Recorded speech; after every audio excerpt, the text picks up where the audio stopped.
অনেক খুশি হয়েছে আমার স্ত্রী। আমি সর্বপ্রথম যেদিন দোকানে আইছি এদিন 3,000 টাকাই করছিলাম, উনি বেশি খুশি হয়েছিল। এরপরে ইনশাল্লাহ আপনাদের দোয়ায় আমি এই কাজগুলা কইরা একটা জায়গা কিনে নিজস্ব একটা ঘর করছি। এটাই হচ্ছে আমার সবচাইতে ভালো কাজ আর কি। আজকে 15 বছর হয়েছে। সর্বপ্রথম যেগুলা মিনি গাড়ি আইছে, বিশেষ করে ওই মিনি গাড়িগুলা প্রথম আসা থেকে আমি এখানে কাজ করি।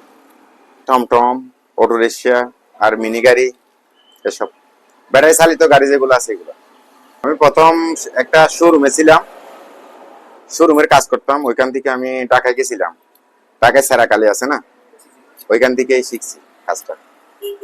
7 মাস লাগছে কাজ শিখতে। 7 মাসে কাজ ক্লিয়ার করে চলে আসি ইনশাল্লাহ। বাধা আসে না, কিন্তু আমি বিবাহর পরে শিখছি। বিবাহর অবিবাহিত অবস্থায় শিখতে পারি নাই, বিবাহ করার পরে কাজগুলা শিখছি। বিশেষ করে আমার স্ত্রী আমাকে সুযোগ দিছে শেখানোর জন্য। অনেক কষ্ট করছে আমার স্ত্রী, যেহেতু অভাব সময় চলে গেছে, অনেক সময় আমি টাকা দিতে পারি নাই কাজ শেখার সময়। বিশেষ করে আমার স্ত্রীর অবদান এটা। এখন মোটামুটি আল্লাহর রহমতে সুন্দর করে চলতে পারতেছি কাজ শেখার পর। ততদিন ড্রাইভারের সাথে কোনো ঝগড়া হয়নি, এবং আমার কাজগুলোর দক্ষতা আছে বলি বিশেষ করে অনেক দূর থেকে আসে।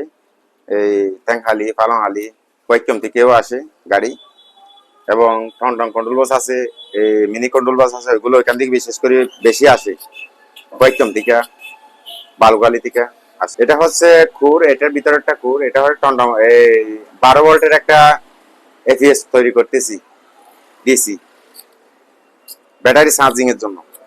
হ্যাঁ, সবকিছু নিজেই করতেছি, তারটা নতুন কিনে আনতে হয়েছে। আমার বলতে গেলে সব কাজই করি। বিশেষ করে কন্ট্রোল বক্স আছে না, কন্ট্রোল বক্সের, মোটরের, আর আপনার ম্যাগনেটের, ওইগুলো সব কাজ করি ইনশাল্লাহ। আমি বিশেষ করে প্রথমে গাড়িটা দেখি, কাজটা কি দেখি, মূলত যেখানে কাজ ওইখানে কাজটা শেষ করতে চাই। বিশেষ করে সবকিছু খুলি গিয়া করি ফেলাই না, নষ্ট করি ফেলাই না, ওইটাই। আর বিশেষ করে ওইখান থেকে ওইখান থেকে 2-3 দিনের জন্য আমাকে কন্ট্রোল বক্স মোটর দিয়ে যায়, এরা বিশ্বাসযোগ্য ভাবে নিয়ে যায়। আমার কাছে রাখি না, আমার সম্পূর্ণ ইনকাম আমার স্ত্রীকে দিয়ে দিই, যেটা বিশ্বাস। একটা সবসাইতে বিশ্বাস করি স্ত্রীকে।